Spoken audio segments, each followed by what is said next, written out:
Good morning বন্ধুরা, সবাইকে সুপ্রভাত। সবাইকে সাফল্য দিশা ইউটিউব চ্যানেলে স্বাগতম। আজকের 13ই ফেব্রুয়ারি কারেন্ট অ্যাফেয়ার্স নিয়ে আলোচনা করব।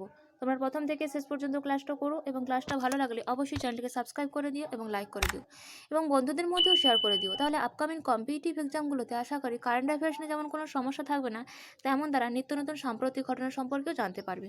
তাহলে শুরু করা যাক আজকের ক্লাস।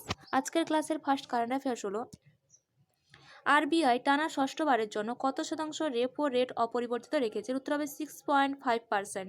এই সম্পর্কে জেনে নেব। আরবিআই টানা ষষ্ঠবারের জন্য রেপো রেটে কোনো পরিবর্তন করেনি। এই আরবিআই এমপিসি এর সমস্ত 6 সদস্যই রেপো রেট 6.5%-এ অপরিবর্তিত রাখার পক্ষে সর্বসম্মতভাবে ভোট দিয়েছেন, যেখানে EY24 এর প্রকৃত জিডিপি বৃদ্ধির অনুমোদন 6.5% বজায় রাখা হয়েছিল। EY24 এর জন্য মুদ্রাস্ফীতি অনুমান ও 5.4% ধরে রাখা হয়েছে। বর্তমান RBI governor Shaktikanta Das MPC বৈঠকে নেওয়া সিদ্ধান্তগুলি প্রকাশ করেছেন। নেক্সট, হায়দ্রাবাদে FIFA world cup qualifier host করতে চলেছে কোন ক্লাব? এর উত্তর হবে তেলেঙ্গানা অ্যাসোসিয়েশন ক্লাব। এই হায়দ্রাবাদে FIFA world cup qualifier host করতে চলেছে Telangana association cup. Next, seventh অর্থাৎ সপ্তম ভারত মহাসাগর সম্মেলন কোন দেশে আয়োজিত হচ্ছে? উত্তর হবে অস্ট্রেলিয়াতে। অস্ট্রেলিয়াতে সপ্তম ভারত মহাসাগর সম্মেলন আয়োজিত হচ্ছে। এই সম্পর্কে জেনে নেব। ভারতের পররাষ্ট্রমন্ত্রী ডক্টর এস জয়শঙ্কর অস্ট্রেলিয়ার প্রার্থে সেভেন্থ ভারত মহাসাগর সম্মেলনে উদ্বোধনী অধিবেশনে ভাষণ দেবেন। 22টিরও বেশি দেশের মন্ত্রী এবং 16টি দেশ এবং 6টি বহুপাক্ষিক সংস্থার ঊর্ধ্বতন কর্মকর্তারা এই সম্মেলনে অংশ নেবেন। এই সম্মেলনের মূল থিম কি? না, towards A stable and sustainable Indian ocean.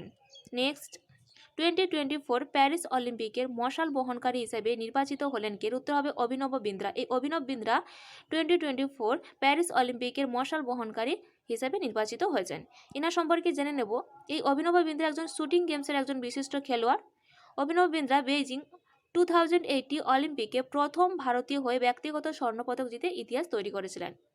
Next, tata গ্রুপের ই কমার্স ইউনিট টাটা ডিজিটালের নতুন সিইও এবং এমডি হিসেবে কাকে নিযুক্ত করা হয়েছে? এর উত্তর হবে নবীন তাহেলিয়ানিকে। এই নবীন তাহেলিয়ানিকে টাটা গ্রুপের ই কমার্স ইউনিট ও টাটা ডিজিটালের নতুন সিইও এবং এমডি হিসেবে নিযুক্ত করা হয়েছে। এনার সম্পর্কে জেনে নেব।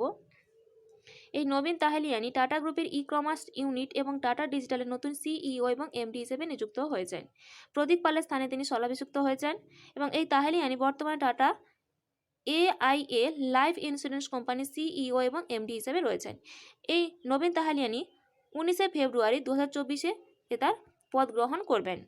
নেক্সট, কোন ফাউন্ডেশন আদিযোগী শিবের 242 ফুট উঁচু মূর্তি স্থাপনের পরিকল্পনা করেছে? উত্তর হবে ঈশা ফাউন্ডেশন। এই ঈশা ফাউন্ডেশন আদিযোগী শিবের 242 ফুট উঁচু মূর্তি স্থাপনের পরিকল্পনা করেছে। এই সম্পর্কে জেনে নেব। বেসামরিক বিমান পরিবহন মন্ত্রক পশ্চিম উত্তরপ্রদেশের জেওয়ারে নির্মিত নয়ডা আন্তর্জাতিক বিমানবন্দরের কাছে আদিযোগী শিবের 242 ফুট উঁচু মূর্তি স্থাপনের নীতিগত অনুমোদন দিয়েছে। ঈশা ফাউন্ডেশনের পক্ষ থেকে এখানে 242 ফুট উঁচু একটি মূর্তি স্থাপন করা হবে এবং এর পাশাপাশি এখানে একটি আশ্রমও তৈরি করা হবে। নেক্সট, সম্প্রতি কে বিদ্যাঞ্জলি স্কলারশিপ প্রোগ্রাম চালু করেছেন? উত্তর হবে ধর্মেন্দ্র প্রধান। এই ধর্মেন্দ্র প্রধান সম্প্রতি বিদ্যাঞ্জলি স্কলারশিপ প্রোগ্রাম চালু করেছেন। এই সম্পর্কে জেনে নেব। শিক্ষামন্ত্রী ধর্মেন্দ্র প্রধান সম্প্রতি EDCIL বিদ্যাঞ্জলি স্কলারশিপ প্রোগ্রাম চালু করেছেন। এই কর্মসূচির আওতায় যেসব শিক্ষার্থীরা ভালো শিক্ষার জন্য পর্যাপ্ত অর্থ নেই তাদের সহায়তা দেওয়া হবে।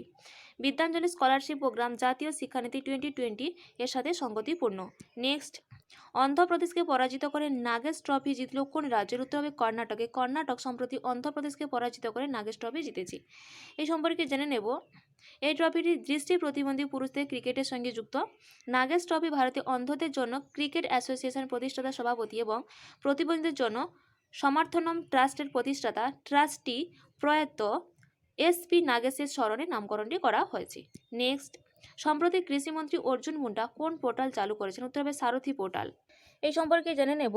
কৃষিমন্ত্রী অর্জুন মুন্ডা সম্প্রতি প্রধানমন্ত্রী ফসল বীমা যোজনা সহ বীমা পণ্যগুলির জন্য সারথি পোর্টাল চালু করেছেন। কৃষি রক্ষক পোর্টাল এবং হেল্পলাইন নম্বর এবং শস্য বীমা সংক্রান্ত অভিযোগের সমাধান করার জন্য এই পোর্টালটি চালু করেছেন। নেক্সট, এবং আজকের ক্লাসে লাস্ট কারেন্ট অ্যাফেয়ার্স, ওলজাস বেকতেনেভ কোন দেশের নতুন প্রধানমন্ত্রী হিসেবে নিযুক্ত হয়েছেন? উত্তর হবে কাজাখস্তান। এই ওলজাস বেকতেনেভ কাজাখস্তানের নতুন প্রধানমন্ত্রী হিসেবে নিযুক্ত হয়েছেন। এই সম্পর্কে জেনে নেব। মধ্য এশিয়ার দেশ কাজাখস্তানের প্রেসিডেন্ট তার চিফ অফ স্টাফ ওলজাস বেকতেনেভকে দেশের নতুন প্রধানমন্ত্রী হিসেবে নিয়োগ করেছেন।